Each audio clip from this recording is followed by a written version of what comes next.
Okay, so welcome to the launch event of the Offshore Coalition for Energy and Nature in the Mediterranean Sea, that you will hear referred to as MED-OCEAN. My name is Cristina Simioli, and I am the program manager of the Offshore Energy and Nature portfolio, the Renewables Grid Initiative. I thank in advance the numerous participants and remind you that you have the chance to ask your questions in the Q&A chat at the bottom. If we won't be able to answer today, don't worry, we will stay in touch after the webinar. Now, today you will hear about this unique collaboration directly from the voice of some of its founding organizations.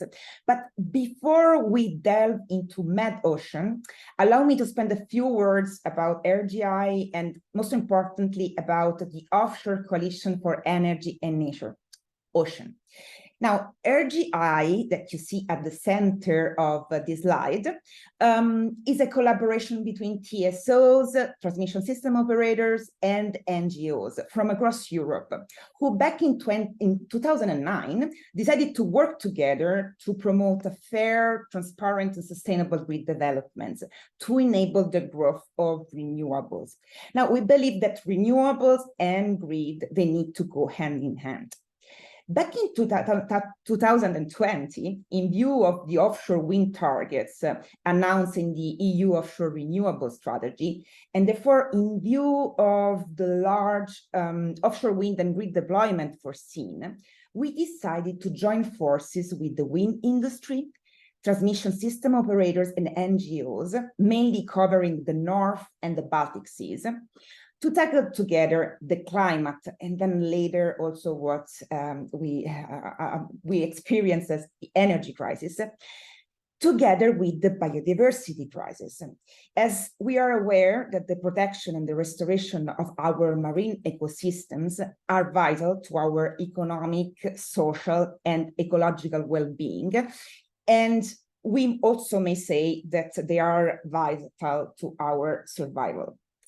Now, from the initial 18 member organizations, we are today 32, as you can see from these slides. And we regularly work together on common priorities and activities related to the need to speed up offshore wind and grid deployment, and at the same time, the need to safeguard already fragile marine ecosystem. Since then, we have started discussions with the Mediterranean stakeholders, in which region today offshore wind energy capacity is still limited, but member states have announced ambitious plans. At the same time, we are also all aware that the Mediterranean basin is recognized as a biodiversity hotspot, and that therefore the deployment of offshore wind, as all other activities at seas, require collaborative approaches to create a common understanding of the challenges between all key actors and to find new solutions together. Now, therefore, today we are proud to announce that over 15 organizations, including, again, NGOs, wind association, and developer, and the TSOs, have decided to come together to establish a Mediterranean offshore energy and nature coalition. We have drafted and signed a Memorandum of Understanding that confirms our commitment towards a sustainable offshore wind and grid development in the Mediterranean Sea, and very importantly, also in its adjacent Atlantic waters, so that the Atlantic will also be taken into consideration. Now, what is MED-OCEAN? MED-OCEAN is an open forum for discussion, where, among others, we will collect and assess existing information and experiences related to the planning of wind, grid, and nature, and how we can optimize through these three dimensions. We will then assess the need for further research, and we will also investigate solutions for the nature-friendly design of offshore wind and grid infrastructure development. Now, without further ado, let me present the speakers from MedOcean, and I will name them all so that you will hear more about the challenges and the role that MedOcean can play directly from them. We will have with us Giles Dickson, the CEO of WindEurope. We will have Antonella Battaglini, the CEO of the Renewables Grid Initiative. Mauro Randone, Regional Projects Manager at WWF Med, Mediterranean Initiative. Nailia Dindarova, Vice President of Market Development at BlueFloat Energy. We will have also Matthieu Monnier, Deputy CEO of France Renouvelables. Then Luis Velasco Bodega, Environment and Permitting Director of Red Eléctrica, and Francisco Ferreira, President at Zero. Now, following the testimonials from MedOcean members, you will also hear reactions from Céline Frank. She's the policy officer at the European Commission, DG MARE, and then also Emiliano Ranieri, co-chair of the MED-MSP community of practice, so that we will hear about how we can find synergies with our existing activities. Now, I will pass the floor to Giles Dickson. Giles, WindEurope has been among the founder organization of OCEAN since 2020. So what is your perspective for offshore developments in the Med, and what is the role that MedOcean can play in reconciling energy and nature? The floor is yours. Thank you very much, Cristina. Good afternoon to you. Good afternoon, ladies and gentlemen. WindEurope are delighted to be a founder member of MedOcean. We represent the entire value chain of the wind energy industry, the wind farm developers, owners, operators, and the wind turbine manufacturers, others in the supply chain, and those involved in the logistics chain, which of course is very important for offshore wind, the ports, the vessel operators, and so on. The Ocean Coalition, as you have described very well, Cristina, has been a force for good in bringing together the interests of the wind industry and the vital interests around biodiversity protection for the north of Europe. And now that wind energy is about to take off in the south of Europe, it's vital, and it's now very positive that we are creating MedOcean. And thank you to you, Cristina, and all your colleagues in RGI, Antonella, and others, and to everybody else, the founder members and others, for the excellent collaboration which has led to what we are launching today. This is really important. You ask, Cristina, what can we expect in terms of the build-out of wind energy in the Mediterranean, wider Southern European region? And it's very good that Portugal is part of MedOcean. We have ambitious targets from all of the governments. There is huge interest at government level right across the region, as you have said, some very large targets indeed in some cases. In WindEurope, we take a pretty hard-headed view of what can we really expect will be built, where and when. We need to plan with our members accordingly.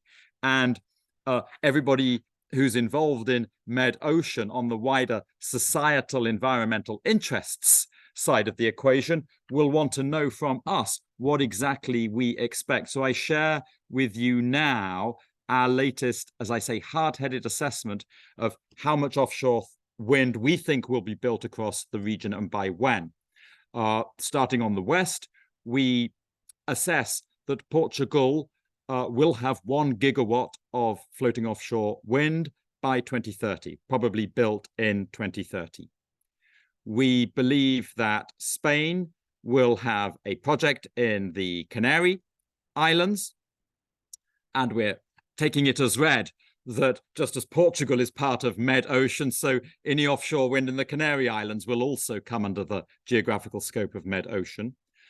We believe that Spain will also have a further 1 gigawatt in operation by 2030 between Catalonia and projects in the northern part of Spain, what the Spanish describe as the Area Cantábrico.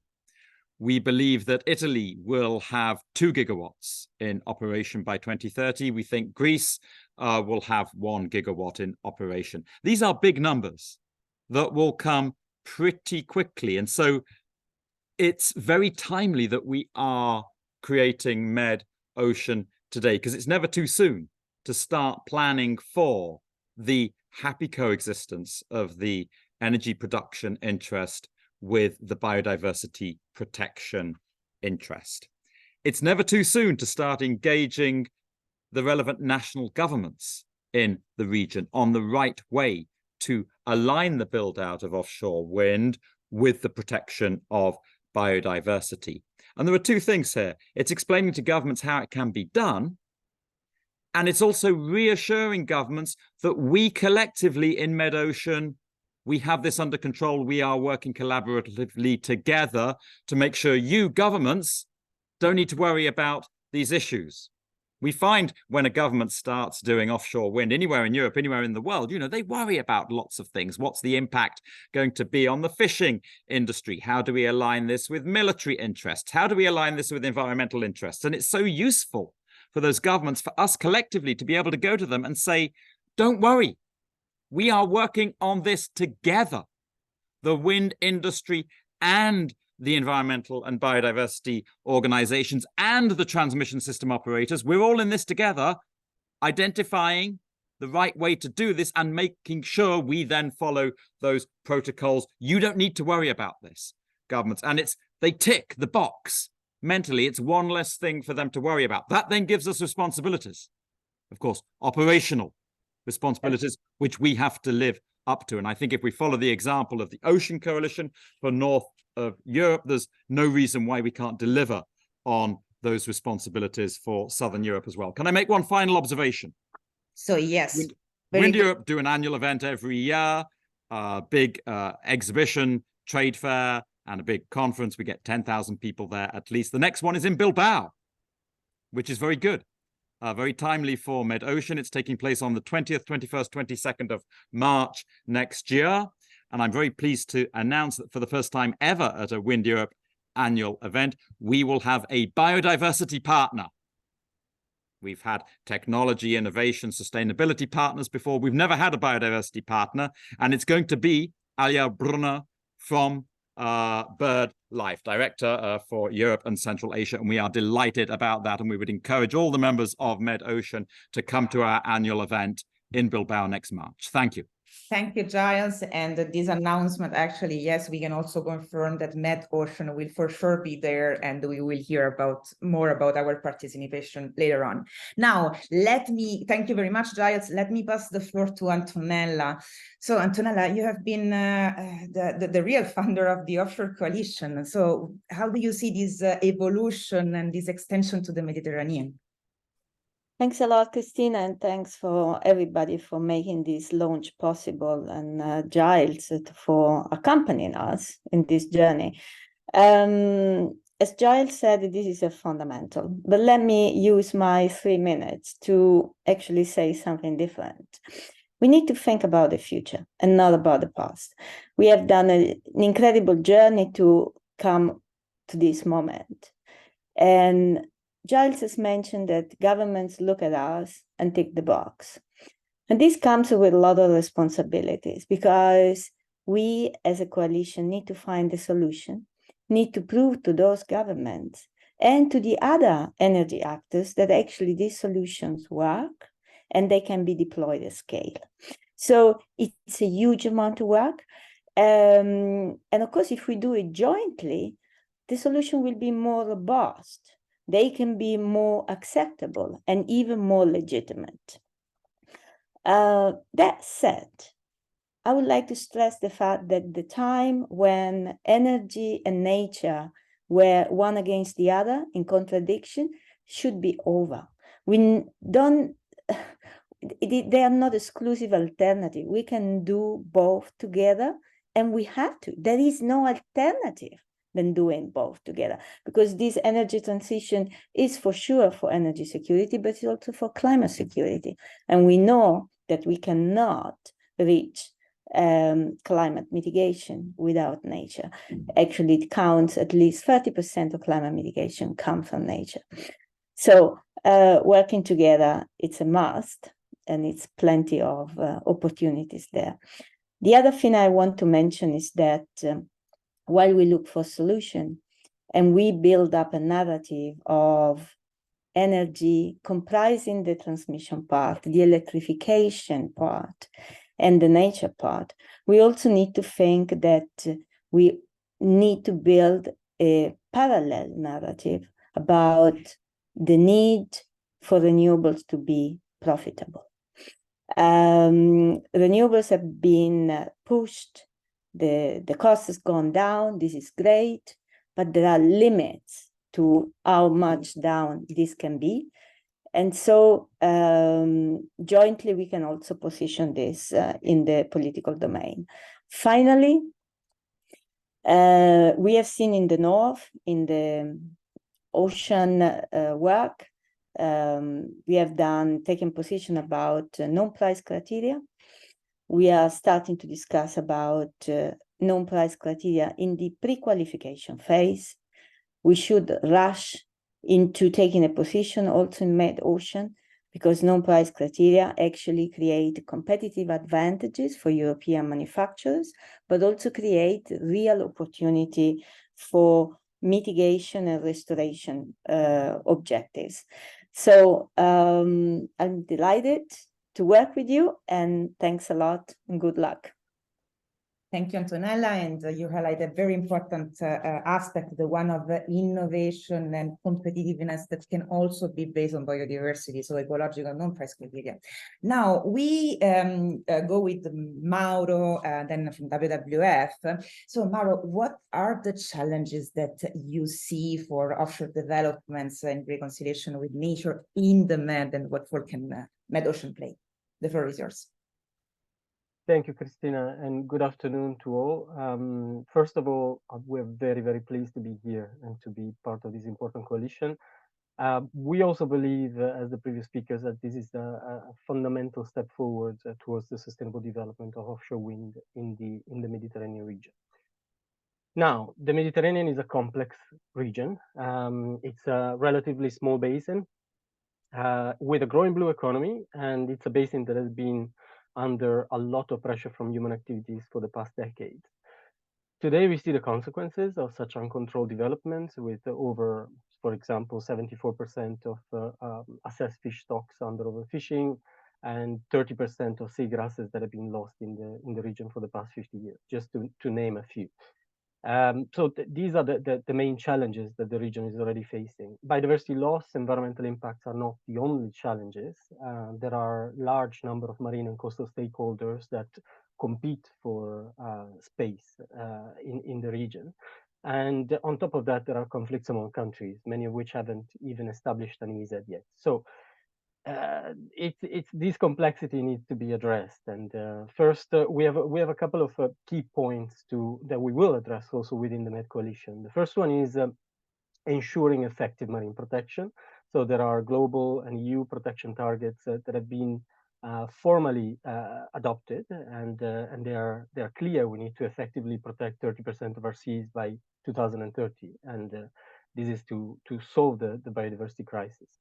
Second important point is to implement ecosystem-based and inclusive maritime spatial planning. Now, maritime spatial planning can allow to have all the stakeholders around the table, discussing together to find concrete solutions for protection and offshore renewable energy development. Now, MSP processes in the Med, unfortunately, are late.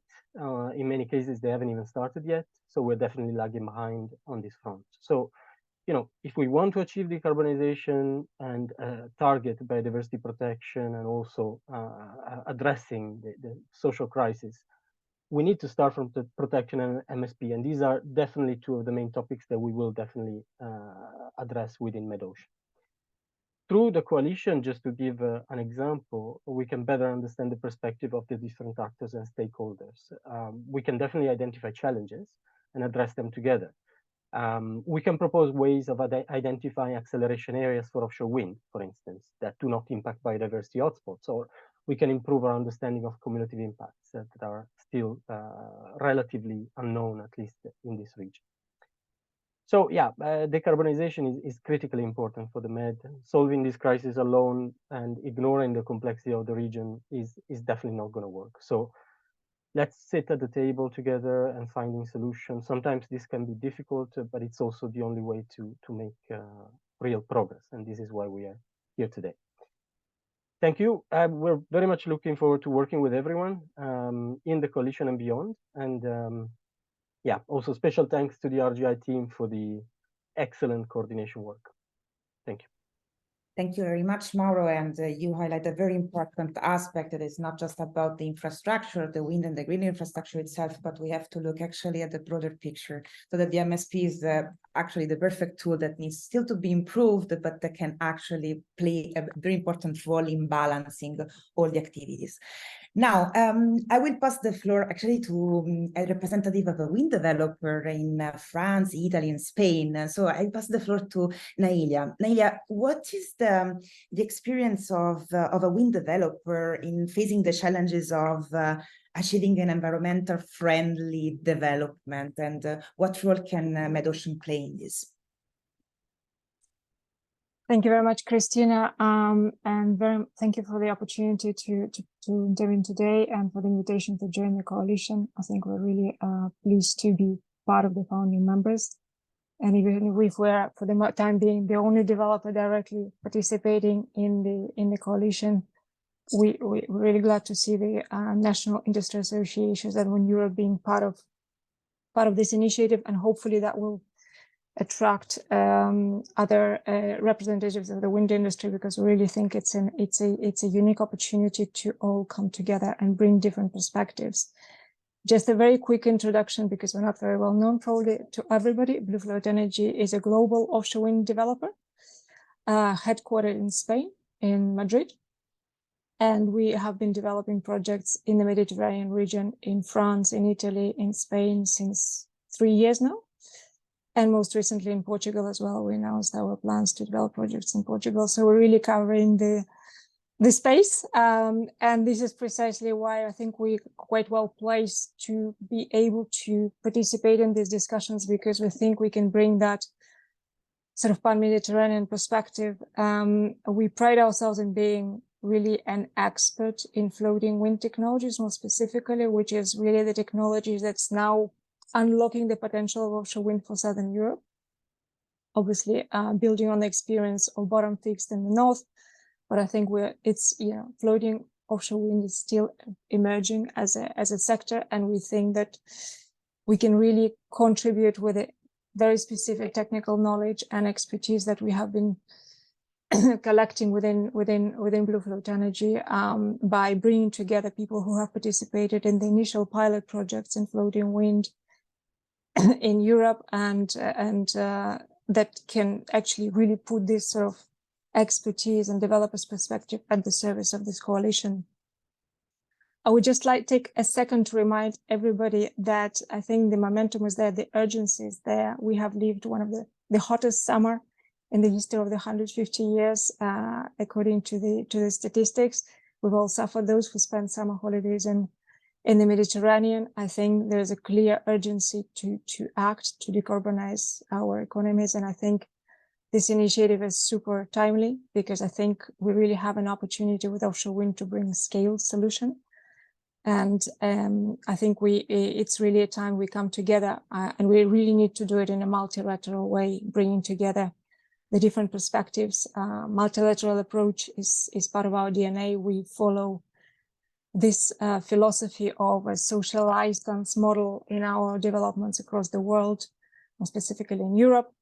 And I think it's really, we can only urge the governments, in spite that, we've said the ambitions are quite high in the Southern Europe. I think we really need to do a lot, much more, to make sure that this deployment happens on time and at a scale that is required. I'm realizing I'm running out of time, so thank you very much. Thank you, Nailia. you mentioned at least too many very important aspects. One of which is also a topic that we will be working in MED-OCEAN, which is the floating technology. So it's a relatively new technology, so that there is still a common understanding that we need to create through the different stakeholders group on the technology itself, the impacts, and also what does this implies for the marine ecosystem. So that we will be leveraging also on your experience on this in order to understand better this aspect.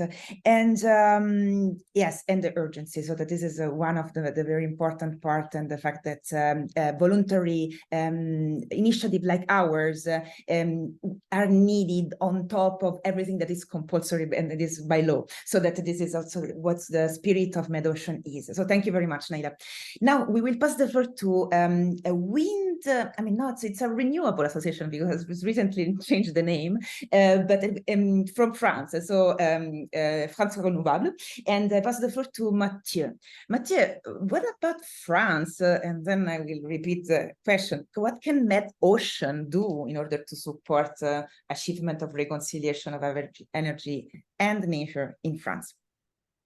Thank you, Cristina. Hi, everyone. I'm very happy to be here and to participate in the launch of the coalition. Actually, that's both a challenge and an opportunity. A challenge because, as Mauro said, the Mediterranean Sea is a hotspot of biodiversity, and we do not know by heart all the species, all the diversity of the environment in the sea. But that's also a fantastic opportunity to better know the environment by knowledge acquisition. Maybe you do not know it, but in France, the wind industry is the first contributor to knowledge acquisition for a marine environment. So it contributes to the different, let's say, knowledge for the species, and to better implement the principles of avoid, reduce, and compensate. And that's really complementary with the wind energy deployment. I see several, let's say, advantages that we could bring to the coalition. First, the pilot farms that we will commission by the end of this year. We now have recs on impact studies, species, behaviors of birds, mammals, fishes, etc. Second, the French state launched a lot of environmental programs in the Med, so that we can better conceive the maritime spatial planning and the future deployment of the wind energy. And obviously we share this environment with Spain, with Italy, with Portugal, Greece, if we refer to birds. And second, you know that we have a lot of work between the TSOs at the European level. RTE closely works with the other TSOs, the neighbors, in Italy, in Spain, especially to conceive the future grids in the Mediterranean Sea and on each basin, maritime basin. So that's a fantastic opportunity. In my view, the different priorities that we have to bring together is the knowledge acquisition. That's the top priority. So we have to push collectively the states for environmental programs in general. Second, we have to be pragmatic, because as you know, offshore wind development is on the long-term perspective, and we have to let's say achieve the maritime spatial planning and the multi-year energy plans for each member state, even if we do not know very well all the species and the environment. So we have to work together on concrete actions. And that's the third point. We already can work together on impacts reduction, coexistence, eco-conception, and the restoration. As you know, we had now a restoration law at the European level, and we already can work on this and to show the example in a way to the other activities in the sea that do not play with the same rules, but that can have a lot of impacts on the biodiversity. So we will lead, let's say, the environmental exemplarity through the offshore wind deployment. Thank you, Matthieu, and you raise a good point, the one of the knowledge gap that we have ahead of us and the way we can use also the infrastructure maybe as a lab in order to collect, as you're saying, many information that are missing. So this is also an important aspect that we need to consider. Now, I will pass the floor now to, actually, we discussed about RGI and also the spirit of this coalition of bringing renewables and grid together. So I will pass the floor to Luis from Red Eléctrica. Luis, what is the role of the grid in these offshore developments, and what role can play Med-Ocean then in supporting both infrastructure development and being more nature friendly? Thank you, Cristina. Good afternoon to all. Glad to participate with you all in this launch. Undoubtedly, this Med-Ocean coalition is good news. First, because it is an opportunity. As the offshore wind is about to start in the Mediterranean region, we are at the best moment to join forces with diverse groups of stakeholders from across the Mediterranean Sea and adjacent Atlantic waters to achieve sustainable offshore wind and grid infrastructures development. Coordination between all stakeholders will be key to make this development as effective and efficient as possible, minimizing the impact both on communities and their biodiversity and ecosystem through dialogue with the territory. Secondly, as you pointed, is an opportunity because of the joint strengths of the coalition. On one side, our previous experience as a TSO in the onshore grid development and submarine interconnections. We are sure there were capabilities to anticipate, to create transmission and connection grid efficiently, to create dialogue with the territory, and to create positive contribution to biodiversity are key aspects to achieve the development on China of the challenging floating offshore infrastructures, optimizing the deployment of the connection grid infrastructures to minimize its impact on the marine environment and the different activities related with the sea, ensuring neutrality and non-discriminatory access for all players, and extending the robustness and security of supply of the electricity system successfully. On the other hand, we need the knowledge of the NGOs about the Mediterranean marine ecosystem, adding the progress and lessons learned with our colleagues in the OCEAN Coalition experience in the North and Baltic Seas. And finally, it is an opportunity to get experience together, creating the confidence and credibility needed to develop experimental platforms that will give us the data to determine, together with the different stakeholders, the best solution to be implemented for the coming floating offshore infrastructures in the Mediterranean and Atlantic water. Thank you very much. Thank you, Luis. And yes, so definitely there is a key role that the grid will play in connecting the renewables. And also if we look at the system, also there will be also on-land reinforcement that will be needed so that this actually this transition will imply both also an interaction between the sea and the land, so that we will need to look at this together. So thanks. And now, as we are also mentioned, the fact that we also have a member organization from the Atlantic, I would like to pass the floor to Francisco from Zero. So Francisco, the Atlantic, so Portugal in particular, we're talking about, of course, we will be looking also at France and Spain on the Atlantic part.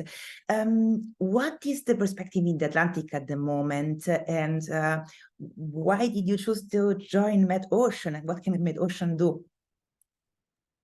Well, Cristina, Portugal at the Algarve is very close to the Mediterranean, and in fact, many countries like Spain or France, they do have both the northern and the southern coast.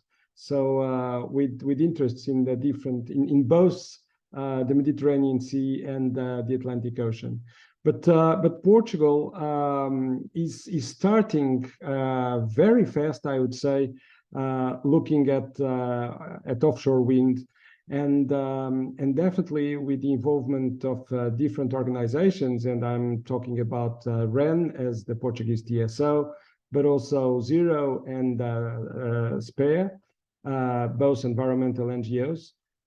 We have here the possibility to actually learn and exchange the ideas and also the processes that are taking place in the Mediterranean area, and actually get the best options and have the best track for the development of offshore wind throughout the coasts of Portugal. I think that we do have a lot of issues such as the strategic environmental assessments that are going on currently in Portugal. All the negotiations involving both land and sea, and the articulation between the different partners is also an issue that is important to involve the different TSOs and the different NGOs through all this area. So we are really engaged with MED-OCEAN. It's going to be a challenge to have predominantly, or I would say 100% of floating wind farms along the Atlantic coast of Portugal. And if we want to go fast, we also need to go well in all the different components, not only producing renewables, but having all the interests, including nature conservation, to be considered throughout the next years on implementing all this renewable power that will be fundamental for our decarbonization targets. Thank you very much, Francisco. And yes, indeed, we heard about many challenges that are not going to be easy, and so that not at all. So that it's not an easy job. So today we are launching MED-OCEAN, but then the work will start from tomorrow, right? So thank you very much, Francisco, also providing the also from the Atlantic Members Organization. Now, we heard again about many of the challenges that we will have to face. There will be also others, but one thing that actually OCEAN does is to also establish collaboration with the existing activities, because we do not have to work in isolation. So we said that we bring the renewables, the grid, the nature, but we also need to look at the other human activities at sea. But very importantly, this approach needs to be applied also knowledge, for instance. So what does this mean? This means that we are looking for synergies with existing activities that can be in terms of research, for instance, on different aspects that are related to our mission, in order to contribute to each other. We are not reinventing the wheel, but we want to bring sometimes fragmented pieces of work and information together. For this reason, today we have with us Céline Franck from DG MARE. So Céline, we would like to hear from you. What are the European Commission, and in particular DG MARE? It's very important because DG MARE already in its portfolio brings together all the different interests at sea. But what are the activities in the MED, the initiatives in the MED to which MED-OCEAN could potentially contribute? And also you have heard all now the testimonials from the MED-OCEAN members. So also spontaneous reaction to all the challenges that have been nominated. The floor is yours, Céline. Thank you, Cristina, and thanks a lot for having me today. Actually, the European Commission has been following the work of OCEAN from the very beginning, and we are really thrilled to see that it has been expanding geographically, but also in numbers of members. That's great news for us, and we see that your work starts to feed in our policy as well. So really happy about your initiative. And yes, as you said, there are a lot of synergies with our policies and with our other initiatives that we have launched recently or less recently. In terms of policies, I think the main ones have been cited by the speakers already, so really happy to hear maritime spatial planning being cited a lot.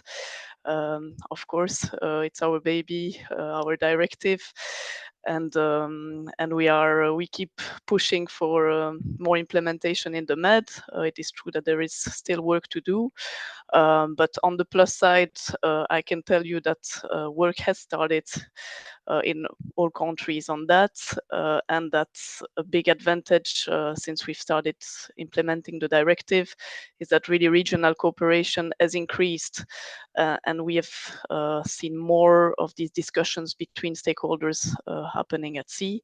So we are leaving a bit the very sectorial discussion, and I think that's also one of the main purpose of the Offshore Coalition. So in terms of other initiatives that I can mention and where you can find synergies and help each other, I can mention the European Blue Forum that we just launched in May.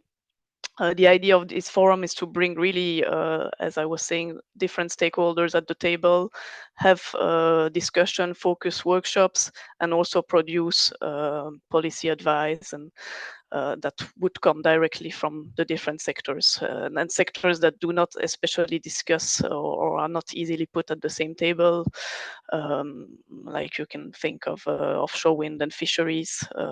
So this is the idea of this group.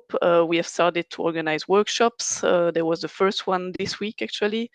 Next one next month. So I can only invite you to really join the Blue Forum and then subscribe to the workshops. Unfortunately, the next one is already full, I think, but there will be a lot of others. I can also cite the West Med initiative. So it's a sea basin strategy that is supported by the European Union. In June this year, they met at ministerial level in Malta, and it was acknowledged again by this initiative and by the ministers that boosting the marine renewable energy sectors should be prioritized in the Med. So very good news also there. The Union for the Mediterranean, also even a larger forum because it includes also countries outside of the European Union from the south. And there was also a ministerial declaration on the sustainable blue economy where marine renewables was pinpointed as one of the priorities. And there will be in February 2024 a stakeholder conference that should also tackle marine renewables issues. You cited environment. It's also big objectives in the biodiversity strategy restoration law that we want to keep up. And there are also initiatives there by different countries collaborating. For example, recently a particularly sensitive sea area was created in the northwestern Mediterranean, so to increase protection and put some limits on speed for vessels and things like that. So these are some recent developments. Obviously, the community of practice on the MED on MSP that Emiliano will tell you more about. And yeah, just a few next steps I wanted to share with you as well. You've probably heard of the wind power package that was announced by the president of the commission. So it's a big package. It will be for offshore and also for land, and focus on permitting, auction system, skills, manufacturing, and creating a stable supply chain for the sector. So this is coming very soon as well, end of October. Another thing I want to highlight, since we love MSP, there will be a project call of 4 million for MSP project end of October. So if you have good projects in mind, really keep it in mind and apply. It will be open until February 2024, so that leaves you the time to come up with good projects. And yeah, I think really the topics you deal with would fit very well in there. And two other things I want to mention. EMODnet, I think you know it by now. It's very good that there have been work in intensifying for getting data from the offshore renewable energy sector, and you've been helping with the Ocean Coalition. So we want to see more on of that and sharing better the data. So we encourage you to continue this. And multi-use was mentioned as well by previous speakers. We are developing a sort of compendium on all the different multi-use that can happen at sea at European level, but with examples from different sea basins. So that will come out soon, but I will stop there. Thank you, Cristina. Thank you, Céline, because I mean, actually, thank you very much, first of all, I mean, for endorsing OCEaN. It's true, you were from the very beginning, so that DG MARE was also in our launch of event of OCEaN back in 2020, so that we have been indeed, you have been indeed following, and we have been indeed collaborating, so that's great. And you listed, so as I was saying, many initiatives that are ongoing and that are already important, and so that as MED-OCEaN, it's important to bring such a diverse group of stakeholders to contribute, because we will bring in any case a unique perspective, which is a perspective of the industry and the NGOs together, so based on our common ground that we can find. So I think this is absolutely great and relevant, and you mentioned all initiatives that we will be absolutely willing to be part of. Now, you also mentioned actually about the MSP Med, the community of practice, and so that's now I would pass the floor to Emiliano.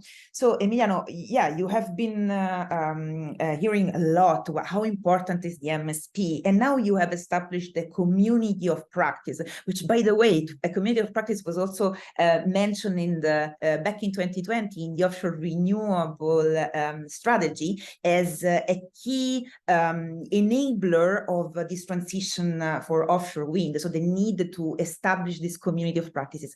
Now, Emiliano, what is this community of practice doing? And again, what can MED-OCEaN do in order to support your objectives? Thank you very much, Cristina, and good afternoon to all the participants. And I would like also to say that till now the event has been very, very interesting for me, very informative. And again, I thank you for having invited me. I will start briefly mentioning what is the definition of a community of practice. We generally refer to a community of practice to a group of people who share a problem or a set of problems which we like to transform in opportunities by mainly sharing practices, good practices, and try to advance in the domain of knowledge and professional practices. And that this definition, I think, applies also to our community of practice on maritime spatial planning in the Mediterranean. I'm not mentioning why maritime spatial planning is important for wind energy. It's been already recalled by the previous speakers. But I would focus on what are the objectives of our communities. First of all, to create a permanent communication across the two rims of the Mediterranean, the north and the south. We could say the four rims of the Mediterranean, because there is also an east and west sub-basin. And to enhance the dialogue among the experts on maritime spatial planning. And when I say expert, I refer specifically to researchers as I am, but even practitioners, those working concretely on plans. And finally, hopefully, to support the MSP processes at the national and at the transboundary level with some kind of recommendations. So it is very important to say that we are a technical group, which means that the group is open to anyone who wants to join, even now, even in the next future. It is inclusive, and anyone who has an expertise and interest in the Mediterranean maritime spatial planning is more than welcome, and is voluntary based. We do not represent countries, we do not represent institutions, but we do provide in the community all our experience, all our knowledge, which is formed on a series of projects, several projects and initiatives we run in the past, and we are running now, also thanks to the co-funding provided by European Commission, specifically DG MARE.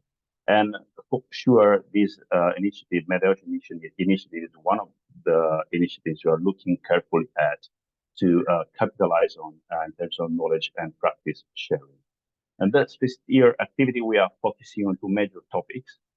The way Maritime Spatial Plan can support the identification of marine protected area, and more in general, or area-based spatial tools, and the role of MSP in delivering sustainable blue economy national strategy. You understand, and you are very aware that the two are cross-linked. There is a wide interface overlapping between the two topics, and this interface is actually where your kind of initiatives come into play when you start looking at the interactions. Just to give you an example of the work we are doing, we are scanning all the projects for the initiatives onto these major topics, try to understand how they do provide solutions in terms of knowledge, tools, practices, methodologies, guidelines for the key questions these two categories of topics ask for.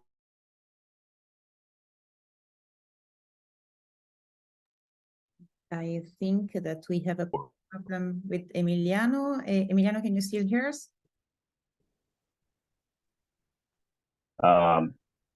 Okay. Before Céline mentioned the issue of multi-use. Multi-use is one of. Well, can you hear me? We can hear you again now. Yes. Okay. So, okay. Okay. Sorry, I have a very specific project. Yeah, okay. So Emiliano, but thank you very much. Yes, I think because we have some problem with the connection, so that I think that you have, rightly highlighted how the MSP process can play a role also in the planning of the wind and grid. Also to let everyone know, there is a very interesting information we found in one of the reports lately, is that in the Netherlands, it seems that the MSP process actually cut cost and time in the offshore wind permitting process by 2/3. So afterwards. So it means that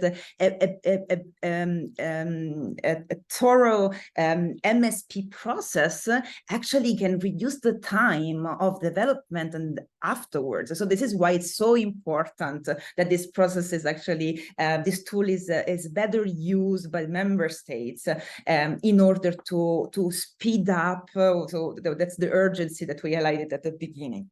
So thank you very much, Emiliano. Now, we have a few minutes left, and I see that in the chat, first of all, there are many requests from participants and to learn how to stay connected, and so that you will hear about us, and you will also see in the chat very soon some links so where you can stay up to date with the activities of MED-Ocean.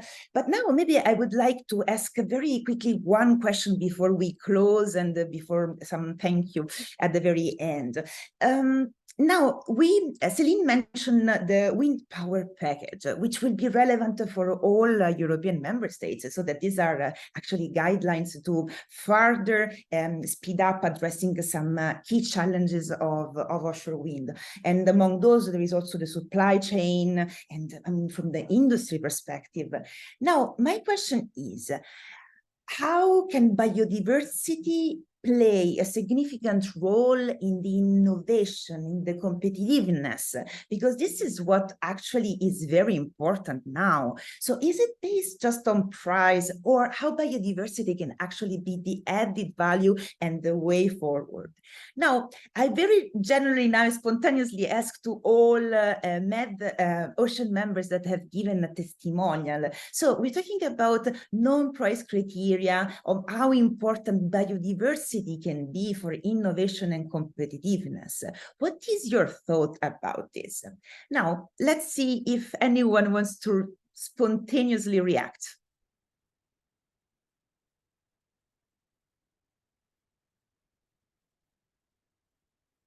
Yeah, maybe yes, Cristina. Maybe a couple of points. Well, it should play a role, and it should be represent a priority. Of course, in the Mediterranean region, I think, and some people mentioned it before, for example, the type of technology that is being developed is relatively new. So for example, the floating power plant turbines. So there is still a lot to learn from there, and so it's early stage, and I think it's my opinion, but the industries that are going to be able to move forward in terms of really taking into account biodiversity into the development of and the design of these new infrastructure are going to have eventually a competitive advantage. That's for sure. That's a fact. I think it's a bit of a stimulating race. It's a challenge, but definitely, I mean, it should be a priority. I agree with you. Thank you very much, Mauro. So we start taking messages that we can send them to the Commission. Thanks, Luis, and then Céline also. Luis first. Thank you very much, Cristina. Well, it is, as you have mentioned, is an example of what has happened with us in the restoration of Posidonia and the Mediterranean. Okay, with the submarine cables. Okay, at the beginning, it was a matter of how to restore and whatever, but nowadays, the working together with different NGOs, administration, and other stakeholders have made it possible just to go on, okay, and work a lot in the midst of increase the knowledge to reproduce the Posidonia in diverse areas on the Mediterranean. So it's very, very good as this type of engagement with other stakeholders. Thank you very much. Okay, so it's also like how important is to restore. So it's okay. Céline, you're next. Yeah, I think we tended to see our seas and ocean as unlimited spaces in the past, and now we start to realize that space is limited also there, and resources as well. And so if we start thinking of more what we call nature inclusive design and structures that actually welcome nature, and then that's how we can make the best use of this space that is limited, and actually grow the resource that is not unlimited either. So yeah, that's what we would like to see more, and we have currently a Horizon Europe project like looking at the Mission Ocean, watching at that how to have more of this nature inclusive design, and yeah, how to steer that in the industry as well, because now it has been a race for deployment, but with not much time to think about these things ahead. Thanks. So Céline, so nature inclusive design, then Nailia, and then we have to actually stop this very brief exchange. Nailia, to you. Just to maybe add to what has been said before, I think it's super important, but I think it's, the regulatory framework for offshore wind deployment has to be designed taking that into account. So you mentioned, Cristina, non-price criteria. I mean, if the auctions are designed based only on price, I think there's no way we will actually take those considerations, because if your only objective is to bid the lowest price, and that's the only thing that matters, then any innovation, any other, environmental considerations, socioeconomic considerations are not going to be taken into the consideration by the developers. And this is what we have been arguing for and advocating for in Spain since 3 years now, because we have started our dialogue with the territory, especially, for instance, an example of Catalonia and Costa Brava, and having been engaging with the local stakeholders, trying to understand their concerns, starting already some of the site investigations and surveys to be able to really get to know what is the reality and what are the potential areas of concern. But at the end of the day, if the competitive processes will be based only on price, this sort of development work will not be recognized, let's say. So, yeah. Thank you. I wanted to do very quick. I mean, I think we had very good inputs, and unfortunately our time is over. So that now, I mean, first of all, I would like to say thank again to all Med-Ocean members. I asked to my colleagues whether it's possible to take a photo all together. Just let us know if this is feasible why I say the last few things before we leave.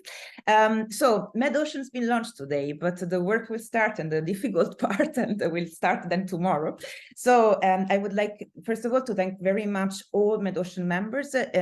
Collaborative approaches do not come without effort, so that we have to say this. But of course, I mean, we can achieve a lot together.